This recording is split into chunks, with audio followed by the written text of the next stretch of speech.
Hello students, कैसे हैं आप? होप अच्छे होंगे। तो आज हम डिस्कस करेंगे पीरियोडिक क्लासिफिकेशन ऑफ एलिमेंट्स में। टॉपिक है हमारा achievements of Mendeleev periodic table. तो मेंडलीव ने जो पीरियोडिक टेबल दिया था वो वेल एक्सेप्टेड भी हुआ था, है ना। लेकिन इसमें देखो, एक इंस्टांस की अगर हम बात करें जो इसमें थोड़ा सा अलग इंस्टांस था, वो क्या था? वो था कि यहाँ पे मेंडलीव ने कुछ ऐसे एलिमेंट थे जिनका एटॉमिक मास, देखो बेस तो एटॉमिक मास ही था इसमें ना। तो एटॉमिक मास जो था कुछ एलिमेंट का, वो क्या था? हायर था, है ना। हायर उनका एटॉमिक मास था। तो उसको उन्होंने क्या किया, उसको पहले रख दिया, है ना। बिफोर पीरियोडिक टेबल में उन्होंने उसको पहले ही लिख दिया। और जिनका एटॉमिक मास क्या था, लोअर, कम था, उनको उन्होंने बाद में जो है वो रखा, आफ्टर लेटर जो उनको पीरियोडिक टेबल में उन्होंने जगह दी थी। ठीक है। इसका कारण क्या था कि वो उन एलिमेंट्स की जो केमिकल प्रॉपर्टीज थी ना, उनको वो डिस्टर्ब नहीं करना चाहते थे, क्योंकि वो केमिकल प्रॉपर्टीज भी एक उनका बेस था यहाँ पे क्लासिफिकेशन का। तो केमिकल प्रॉपर्टीज तरह से वो आगे जा रही थी। तो उस हिसाब से उन्होंने हायर जो एटॉमिक मास था उसको उन्होंने पहले लिख दिया और लोअर को जो वो बाद में लिख दिया, है ना। कैसे? देखो, फॉर एग्जांपल यहां बात करेंगे कोबाल्ट और निकल की। तो कोबाल्ट और निकल में अगर हम देखते हैं, कोबाल्ट का एटॉमिक नंबर होता है 58.9 और निकल का होता है 58.7। तो होना क्या चाहिए था कि निकल को उन्हें पहले रखना चाहिए था और कोबाल्ट को जो है वो बाद में रखना चाहिए था, है ना। कोबाल्ट को बाद में रखना चाहिए था, लेकिन हुआ क्या कि उन्होंने कोबाल्ट को पहले रख दिया और निकल को बाद में रख दिया, है ना। ये मैंने बता दिया कि क्यों इनको करना पड़ा, क्योंकि वो डिस्टर्ब नहीं करना चाहते थे। उनकी जो प्रॉपर्टीज थी, उनकी जो केमिकल प्रॉपर्टीज थी, उसको वो अल्टर नहीं करना चाहते। तो ये थोड़ा सा इसमें इंस्टांस जो उन्होंने रखा था, थोड़ा सा ये अबनॉर्मलिटी इसमें थी, एक लिमिटेशन भी हम इसको बोल सकते हैं। बट इसका जो देखो एक स्ट्रॉन्ग एविडेंसेस था, मेंडलीव पीरियोडिक टेबल का एक स्ट्रॉन्ग एविडेंसेस क्या था कि उन्होंने पीरियोडिक टेबल में कुछ ऐसे एलिमेंट भी थे जो डिस्कवर नहीं हुए थे।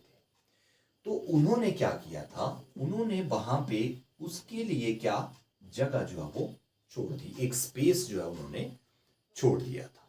ठीक है। और उसको नाम दिया था उन्होंने इक्का।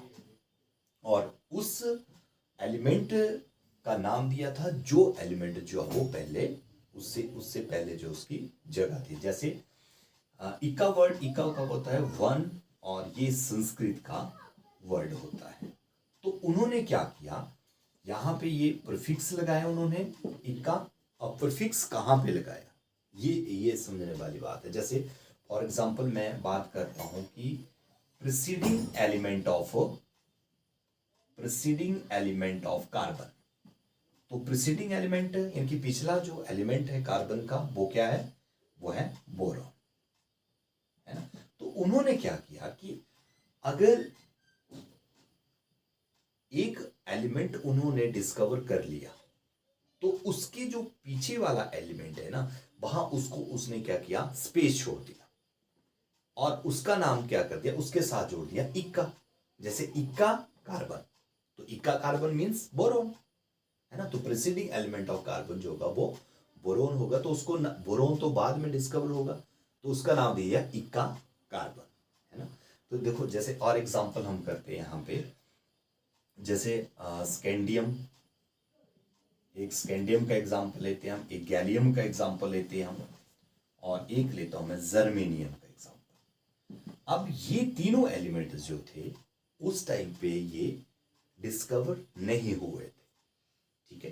तो इनको जो नाम दिया, वो इनका जो प्रीसीडिंग एलिमेंट था उसके आधार पर इसको नाम दिया। जैसे स्कैंडियम को क्या बोला उन्होंने, इक्का बोरोन, और गैलियम को नाम दिया उन्होंने इक्का एल्यूमिनियम, इक्का एल्यूमिनियम, यानी कि ये प्रीसीडिंग एलिमेंट हो गए फिर, है ना। तो और इसको जर्मेनियम का नाम दिया उन्होंने इक्का सिलिकॉन। ये नाम दिए स्कैंडियम, जो उस टाइम पे नोन नहीं थे। स्कैंडियम नोन नहीं था, गैलियम नोन था, जर्मेनियम नोन नहीं था। तो उनको नाम दे दिया उन्होंने, जो उसका अगला एलिमेंट था ना, उसके बेस के ऊपर उसको नाम दे दिया इक्का बोरोन। तो इक्का बोरोन कुछ नहीं था, इक्का बोरोन क्या था? स्कैंडियम। इक्का एल्यूमिनियम क्या था? गैलियम। और इक्का सिलिकॉन क्या था? जर्मेनियम। तो ये सिलिकॉन जो था ये उसका एक अगला एलिमेंट था, और पीछे को उन्होंने एक जगह छोड़ दी थी और वहां पे नाम दे दिया था इक्का। क्लियर हो गया? क्लियर? इक्का, और अगला क्या था? सिलिकॉन था, तो इसको पीछे लिख दिया उन्होंने इक्का सिलिकॉन, है ना। जैसे कि अगर हम देखते हैं यहाँ पे, जैसे सिलिकॉन है ना, सिलिकॉन ये इसका नंबर है, जैसे सिलिकॉन का ये बॉक्स हो गया, तो उससे पीछे उन्होंने एक जगह यहां पे छोड़ दी थी, और वहां पे क्या था एलिमेंट? वो क्या डिस्कवर होना था? अभी होना था ना वो, तो वो होना था जर्मेनियम, पर जर्मेनियम तो अभी नाम लिखा ही नहीं था, तो उसको उन्होंने क्या लिख दिया? इक्का सिलिकॉन।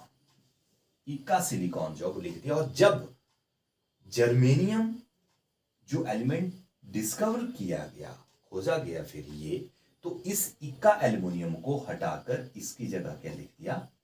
जर्मेनियम जो वो लिख दिया। इसकी जगह इक्का सिलिकॉन को हटाकर जर्मेनियम जो वो लिख दिया, है ना। वैसे इक्का एल्युमिनियम को की जगह पर गैलियम कर दिया, इक्का बोरोन की जगह स्कैंडियम जो वो कर दिया। और फिर जब इसका जो ये डिस्कवरी हुई, तो उसको उस स्पेस में रख दिया गया। जैसे अब यहाँ पे हम गैलियम और इक्का एल्युमिनियम की बात करते हैं ना, तो इक्का एल्युमिनियम का जो एटॉमिक मास था दैट इज 69.7, 69.7 इसका जो वो एटॉमिक मास था। तो फिर इस इक्का एल्युमिनियम को हटाकर इसकी जगह पे गैलियम जो वो रख दिया गया था, है ना। तो ये एक स्ट्रॉन्ग एविडेंस जो था वो मेंडेलिव पीरियोडिक टेबल का था। इसके अलावा देखो यहां पे और भी एक बात थी, that is the noble gases. Noble gases हालांकि उस टाइम जो वो नोन नहीं थी, डिस्कवर नहीं हुई थी। कारण क्या था?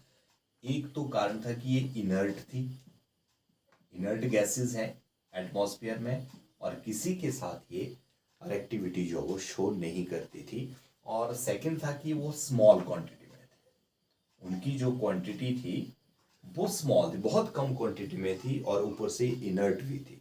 तो इनकी जो खोज थी वो उस टाइम पे नहीं हुई थी। हालांकि इसमें मेंडेलीव का जो पीरियोडिक टेबल था उसमें एक पॉजिटिव बात ये रही कि नोबल गैसेस को भी स्पेस जो है वो मिल गया था, है ना। मेंडेलीव का जो पीरियोडिक टेबल था उसमें स्पेस इनर्ट गैसेस को भी मिल गया था, और उसको उन्होंने एक सेपरेट ग्रुप में जो वो रख दिया था। जितनी भी नोबल गैसेस थी उनका उन्होंने एक सेपरेट ग्रुप जो वो बना दिया था, without the disturbance of existing sequence. जो उनका एग्जिस्टिंग सीक्वेंस था टेबल का, उसको डिस्टर्ब किए बिना ही उन्होंने एक सेपरेट ग्रुप था वो नोबल गैसेस का जो वो बना दिया था। ठीक है, तो ये अचीवमेंट थी मेंडेलिव पीरियोडिक टेबल की। ठीक है, तो होप है कि आपको ये टॉपिक जो वो क्लियर हो गया होगा। तो आज के लिए बस इतना ही। Thank you.